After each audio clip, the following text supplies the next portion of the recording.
Hey guys, I want to welcome you to the Small Dojo Big Profits video series, video companion series. And this is Mike Massey, and I'm here to bring you video one today, dispelling some martial arts business myths. So let's get started. Myth number one: all real martial arts instructors teach for free, or they don't make their primary income teaching the martial arts, or they don't have a commercial studio. Now, first off, if you charge even a single dime for lessons, you're in business and you're teaching commercially. I don't care if you're only charging $10 a month at the local YMCA. A business is, by definition, trading a service or a product in exchange for monetary compensation. So you're still in business. You're just not as financially successful as the guy down the street who's teaching in a full time commercial location. Now, secondly, let's deal with the altruism angle. The more money that you make, the more people you can help. Not the less money you make, the more people you can help. That's just hogwash. If you're making more money in your martial arts studio, that means you can afford to reach more people in your business. You can teach full time. You can teach in a larger studio. You can take on more students if you want to. You can even give away as many free lessons as you want to because you're so financially successful that you're able to pay all your bills. Furthermore, if you're teaching full time, that means you don't have to split your focus between your day job and then teaching martial arts, which you're treating as a part time business or as a part time job. So your students actually get a higher quality of service from you because of that. Now, also, let's deal with the fact that every professional deserves to make a great living sharing their talents and gifts with others. Let's talk about, for example, the doctors. Okay, let's talk about physicians. Everybody knows that there are physicians that are out there that go and they volunteer their time. Maybe they teach or they actually offer their services, I should say, in clinics in underprivileged areas. Maybe they work in these areas at a much lower, taking a much lower salary, making much less money, because they want to help people and so forth. But on the other hand, nobody looks down at or denigrates those physicians who choose to make a great living operating in a commercial clinic. For example, perhaps they open up their own practice as a general practitioner or they become a very highly paid surgeon. Nobody's going to look down at those doctors just because they choose to make a great living. And why do they not look down at those physicians? Because everybody in society understands that a physician has to spend a lot of their own money and a lot of their own time and a heck of a lot of their own effort becoming educated, going to 4 years of undergraduate school, another 4 years of medical school, and then 2 to 3 years of residency. And they deserve to be paid well for sharing the gifts and talents that they earned through their hard work and dedication with the rest of us. Now, why should that be any different for martial arts instructors? I mean, we all know a good martial arts instructor is going to dedicate, a good 8 to 10 years at least of their life, and in many cases, a lot of money besides, just getting to the point to where they're able to be a reasonably successful or reasonably good martial arts instructor. So why shouldn't a martial arts instructor be able to make a decent living teaching martial arts? It's beyond me why people think that martial arts instructors should be broke. So here's a quote from Jim Cochran, who is a very successful entrepreneur and author. And he writes that an entrepreneur is someone who creates value while serving others. And I think that's a very important definition and one that we should embrace as martial arts school owners. Now, moving on to myth number two. All I have to do is open my doors, and all the world will come running to take my classes because of my reputation or skill as a martial artist. No, that's just crazy talk. Okay, plenty of famous and champion martial artists have failed as school owners. Now, the vast majority of people don't care about your accomplishments because they aren't even aware of them in the first place. The thing is, most people that walk into your studio, they're not immersed in martial arts culture like we are. So they have no idea what it means to be a world champion in any of the myriad associations that are out there holding tournaments and championships and whatnot. They have no idea unless you're a UFC champion, because a good portion of the population knows what that is. People aren't going to know your name. They're not going to know who you are, and they're not going to care what you've done, based on your own accomplishments in the past. All they really care about is what can you do for them? What type of value can you add to their life? That's how they're going to determine whether or not they want to take lessons with you and whether or not it's worth it to pay your tuition. Now, so here's what you have to remember. In order to fill your studio, it doesn't really matter what you've done in the past, because what you really need is a marketing plan, a really good marketing plan, and phenomenal public relationships, or phenomenal public relations, I should say, to boost your image as a community leader. That's what you need in order to fill your school. Doesn't matter what you've done in the past. All that matters is how good are you at marketing, at public relations, and sales. That's what you need to fill your school. All right, myth number 3. I need a billing company to be successful because so and so uses such and such billing company and he credits them with his success. Not so much. Okay, here's the deal. You should not be taking business advice from the person who gets a cut of everything that you make. That's a conflict of interest. Now, let's look at it this way, okay? If I own a billing company and I'm Mr. Martial Arts billing company owner slash consultant, and I get a cut, let's say 5% on average, of everything you make right off the top before you even get to your money, I get to your money and I take my 5%. Is it going to be in my best interest to tell you to run a small, lean, highly efficient martial arts studio? No, because when you do that, you're taking the profit on the back end. Whereas I take all my profits on the front end on the gross profits. So the net profits don't matter to me. So I want you to have the biggest martial arts school as possible and have as many students as possible, no matter what the headaches and what the cost that is to you, because I make more money that way. There's your conflict of interest. Besides, technology has made it incredibly easy to collect your own money for less these days. Personally, I have collected my own tuition for many, many years, and using modern technology, I found it to be much easier, much, much easier. And I will also say that my on time collections increased when I took over my own billing and implemented an electronic only billing policy. My on time collections increased from about 70% on time collections that I got with billing companies to about 97 or 98%, which is what I got doing my own electronic billing in house. And speaking of which, let's talk about delinquencies and collections for a moment because usually the argument that people bring up when they tell you that you need your own billing company is they say you don't want to be the bad guy when you're collecting tuition, delinquent payments, and so forth from people. And that's just a crock.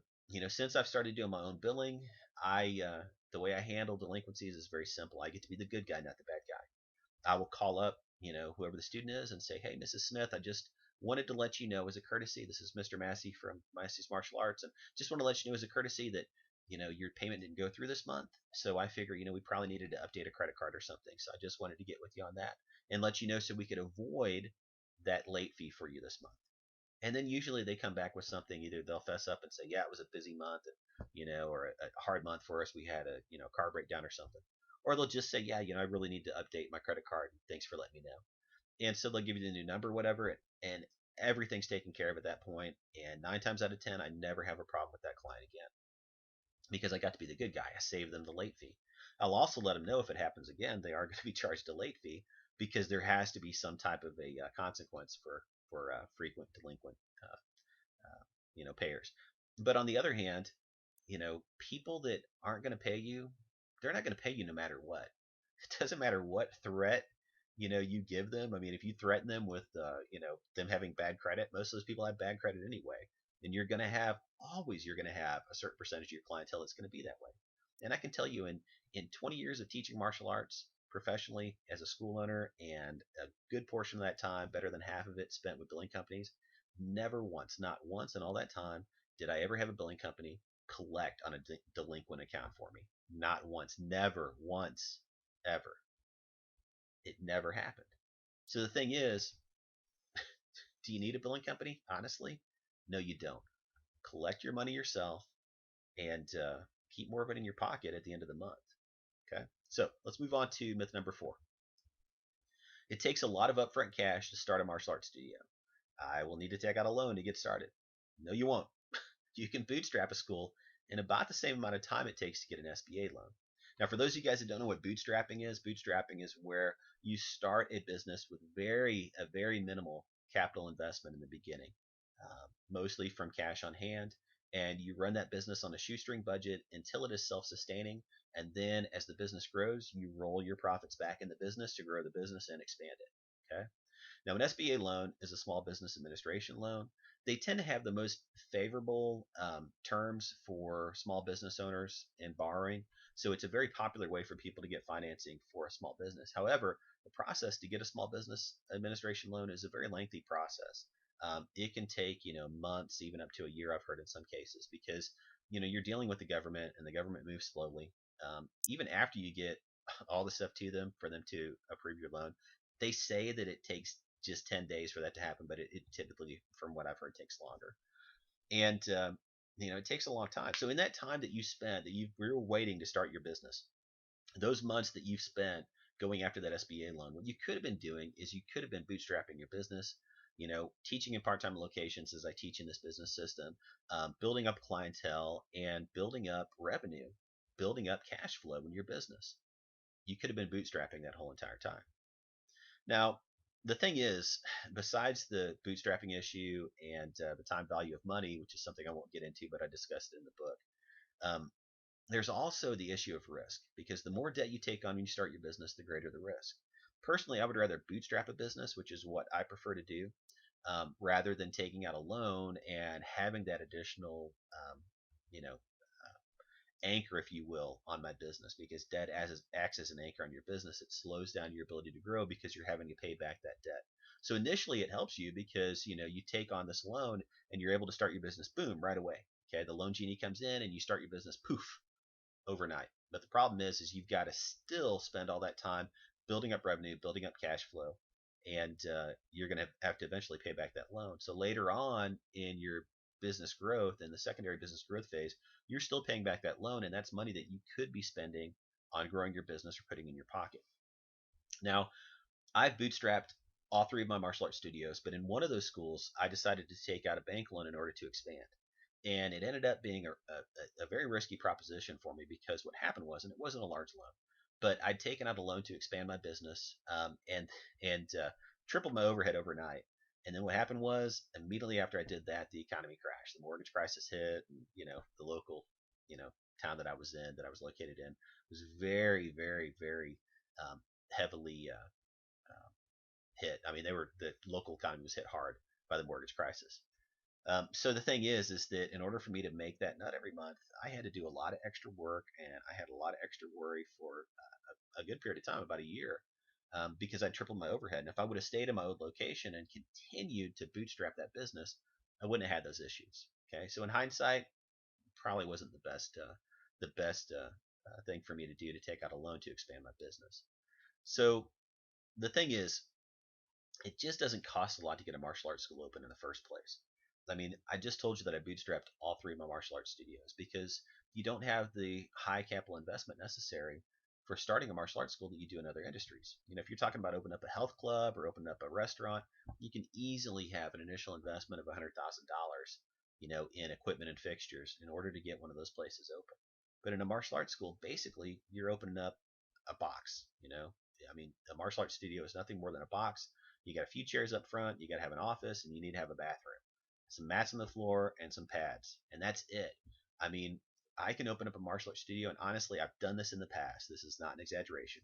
I can open up a martial arts school for less than $3,000, and that includes, depending on the location, paying first and last month's rent, buying all of my equipment necessary to open the school, and also decorating the school. The last studio opened up, we decorated that place. We went to IKEA. We spent less than $100 and decorated the school to get it open. So yes, you can open up a school for a very little amount of money. People get caught up in this, I don't know, in this mindset that they have to spend a lot of money to open up a business, because that's what they've always been told, but it's just not true. So no, you do not have to take out a loan in order to start your martial arts school. But honestly, I mean, it's up to personal preference and your own goals for your business. Okay, myth number 5. Now, okay, I like this one. I have to have at least 300, 400, 500, 1,000 students in order to make a decent income and really be successful as a martial arts school owner. First off, let's start by defining success on our own terms, based on our own personal and professional goals. Now, the thing is, you may not want to have a school that large because it doesn't fit into your personal and professional goals. It takes a lot of extra time and a lot of extra effort and a lot of extra employees to run a school of 300 students or better. Now, here's what no one likes to talk about in the industry, and that is more students, more problems. Now, I don't want you to think that I look at students as problems, because I don't. I look at students as blessings. Each student you have in your school is a blessing to your school. Some are more blessing than others because some of your students, a small percentage, are going to take an inordinate amount of time for you to manage. Okay, and then we'll talk about how to deal with those later. But the thing is a student is a blessing, but every student also comes with a cost, and that cost is your time. And if we're dealing with children, if we're talking about child age students, each one of those students is actually three clients in one because you're having to deal with three people. You're having to deal with the child and both the parents at the same time. So it's even more of a cost. There's even more of a cost involved in your time and your effort when you have child age students as well. So the thing is, um, no, I mean, honestly, 300, 400, 500,000 students, I can't imagine running a school that large. I know a lot of people do it and they're very successful at it, but to me, it's just too many headaches. Besides, you can make a darn good income with under 200 students if you set your school up right. And I know a lot of martial arts school owners. I know a lot of prominent martial arts school owners that run multi school businesses. They have, what some people would call a chain of martial arts schools, if you will. That this is the way they operate. They operate small schools, smaller footprint, smaller overhead, and they operate with around 200 or maybe just a little less than 200 students in every studio. And they do very well. They're very successful because they keep their overhead down, just as I preach in Small Dojo Big Profits, and they keep their profit margins very high. They have less overhead in rent. They have less overhead in utilities. They have less overhead in marketing because they don't have to attract as many students per month into their school to keep it running. That's something most people don't think of. And less overhead in payroll because they don't have to have as many employees. So, no, you don't need to have a huge school to be a success as a school owner. All right, myth number 6. I have to have a big staff to help me run my studio, and this kind of goes back to what we just discussed with having a large enrollment in your school in order to be successful. The thing is, following the small dojo big profits business paradigm, it's just the opposite, in fact. Um, yes, more employees, more problems. But the thing is, you do need good help if you want to grow beyond 75 to 100 students. Up to that point where you hit about 75 students, you can pretty much run everything in your studio yourself just by having a few volunteers to help you out on the floor. If you have to step off the floor to answer the phone or greet people when they come in or whatever. But after a while, that will just run you ragged, and you can't do that once you hit about 75 students to 100 students or so. You just can't do it anymore. You have to hire help. Typically what I do is I start by finding somebody who wants to help me out on the floor, and I pay them as a part-time instructor, and then I find somebody who wants to work part-time in the office, and I hire somebody to answer the phones and greet people when they come in and so forth while I'm on the floor. Um, Typically both of those positions are positions that don't cost a lot to hire somebody part-time. An assistant on the floor is generally going to be a student that's going to be there anyway. You're probably going to find somebody who's a martial arts fanatic that's just really into being at your school. So you can hire those people very inexpensively, although you do want to take care of them. For an office help, typically, once again, it's very inexpensive to find somebody who's capable of reading people when they come in the door and answering phones and taking, notes, for you, taking phone messages. It's doesn't cost a lot of money. So the thing is, you can hire and train more help if you want to have more time for other things, but it's really not necessary. Like I just said, you only really need two people, one to help you on the floor, one helping the office, both part time. In my first studio, however, when we hit a point where we're at, 180, 200 students, I decided to hire more staff and train more staff because, honestly, I wanted more time to myself and more time to focus on other things in my business. That was a personal decision. In my subsequent two schools, I decided to go the opposite route. I operated both studios with just myself and my wife helping out in the office on occasion. So, it's up to you really. It depends on your goals. You can get by once again with one part-time front desk person and one or two part-time assistants on the floor. You really don't need a big staff to run your small studio. But, if you want to have more time to yourself or you want to take more of a managerial role, you can always hire more staff if you need it. Just don't start off with a whole lot of staff. You just don't need it. Okay, myth number 7. My school must be a storefront location in an expensive, high foot traffic shopping center to be successful. Yeah, not so much. Okay, so here's the deal. Actually, having a high foot traffic location, it's really a trade off. It's a financial trade off, and it depends on your skills and your goals. I personally am risk averse, as you know, so I prefer paying less rent and focusing more on my marketing. Now, here's what I mean by that.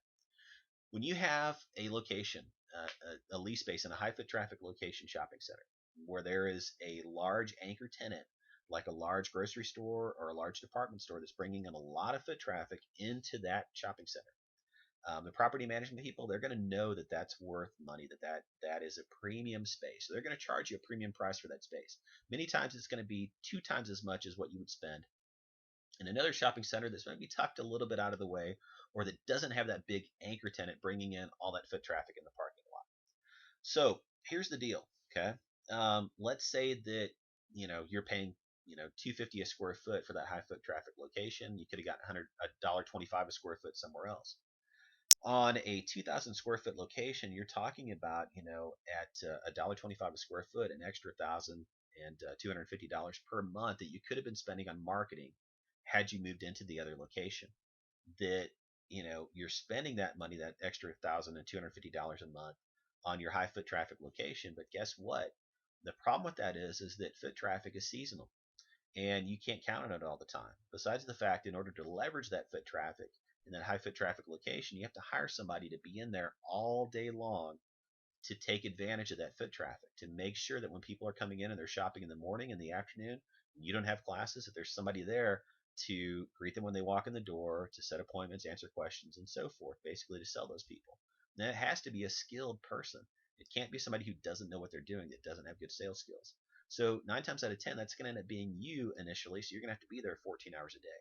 Whereas if you open in a location that's tucked out of the way a little bit, you can spend that money you would have spent on rent in the pricey high foot traffic location. You can instead choose to spend that money on marketing to get people into your place. Now, speaking of marketing, marketing is so cheap these days because of the internet, because of social media. There's even less reason to get a high profile, high rent location if you know what you're doing with marketing and you can take advantage of those opportunities. Now, here's the thing, I said it was a trade off. If you're not a very good marketer, or you don't have very good marketing skills, then you may think, possibly consider getting a high foot traffic location, because it's some would consider it a safer bet. But me personally, like I said, I'm risk averse. I would rather be able to spend that money on marketing, or do, basically engage in free marketing on the internet, which is, widely available now. There's plenty of opportunities for that, and be able to choose to spend that money on even more marketing, or choose to put it in my pocket as profit instead of being forced to give that to my landlord every month. So, no, you don't need to have a large studio and an expensive lease space to be successful. Now, myth number 8. I don't need to know anything about standard business and accounting practices to be successful. All I need to know is how to teach good classes. Well, let me remind you of all the high profile martial artists that we spoke about earlier who have failed as school owners. We can assume that they knew how to teach good classes, very successful in martial arts, but perhaps not so successful in business. And why? Well, quality is certainly a component of success in business, but you need to have all the other working parts in order to be a successful entrepreneur, a successful business owner. Those components include being a good marketer, um, handling public relations, being able to plan and budget your business so you make sure that you're managing your money effectively, leadership skills, that's leadership skills for your students and also for your employees. I mean, I could go on and on with this. The thing is, it takes more than just being able to teach good classes in order to be successful as a martial arts school owner. You need so much more. And that's why I say that it's better, because you're going to be learning these things as you go along in most cases. So that's why I think the small district big profit system is so very useful to the new school owner, because it allows you the financial freedom and the lack of risk to be able to learn these things as you go along and learn as you're doing, without having to risk a lot of your money in taking out a loan, and having a very expensive lease space and so forth. But the thing is, you do need to learn all you can about business and management in order to ensure your success, regardless of how well financed you are in business. And I could tell you horror stories about people that took out large loans and opened up big schools that just didn't really know much about business. They were just well financed for some reason, that fell flat on their face and failed miserably.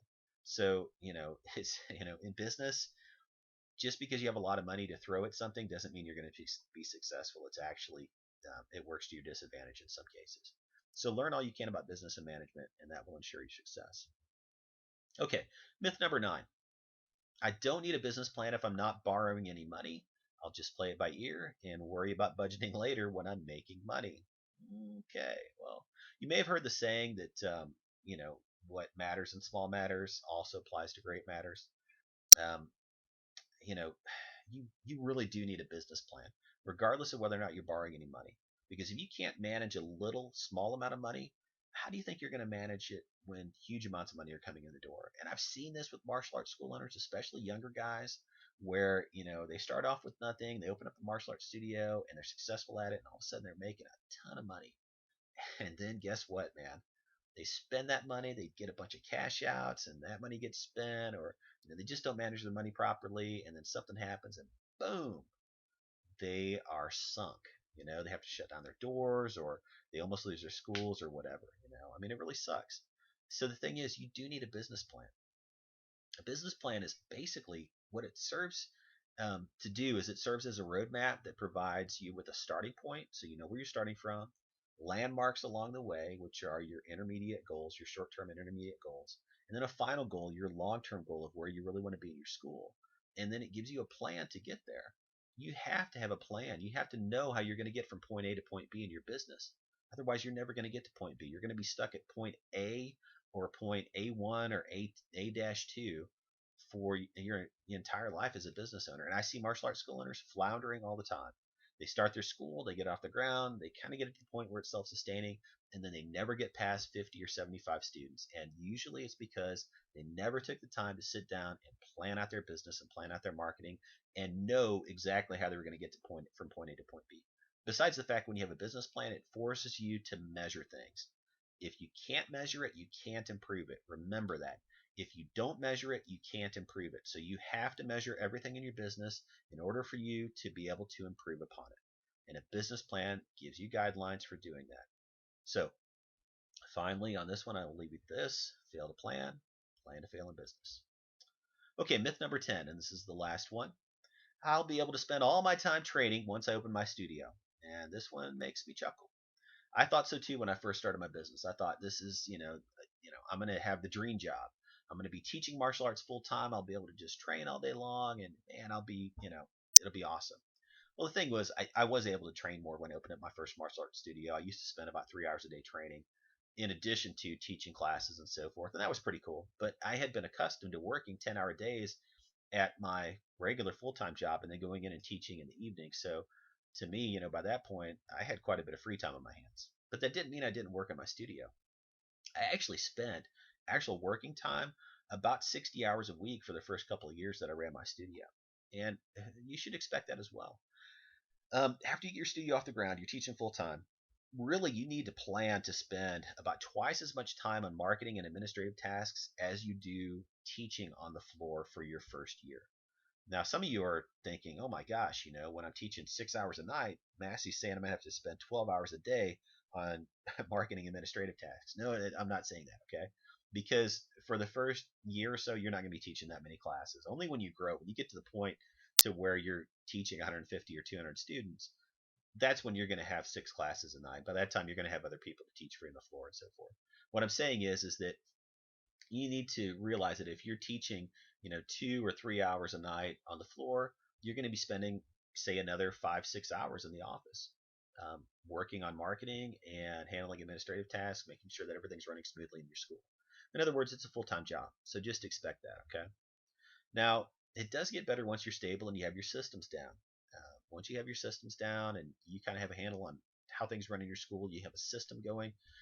You've implemented the systems that I have in this Small Dojo Big Profits business system, and you're following that stuff. Trust me, it's going to make things go a lot smoother. You're going to have to spend a lot less time in your school, every day. But still, you do have to stay on top of things, and sometimes that will mean that your training will take a back seat to running your business. But it's not all bad, because that's not all the time. And in the initial startup phase, when you're spending all that extra time in the office, trust me, that's not going to last forever. Okay. So the bottom line here is there's no free lunch. You are going to have to work to succeed. You can't expect to just start your school and spend all your time training, not spend any time on marketing or managing your school, and still be successful. Okay. So basically, you just have to be reasonable about your expectations as to how much you're going to have to work in your school in order to succeed. Okay. So that concludes this video. Now, in the next video, what I'm going to speak to you about is how to make sure you're taking advice from the right people. And that deals with the chapter on choosing a mentor. Don't gloss over that one. Okay, I know that many times people look at that and they just kind of like blow off that chapter, but it's a very important chapter. If I hadn't chosen good mentors, if I had not chosen good mentors when I was starting out in business, I would never be where I'm at today. So please, listen to that my message in that video and take it to heart. Okay.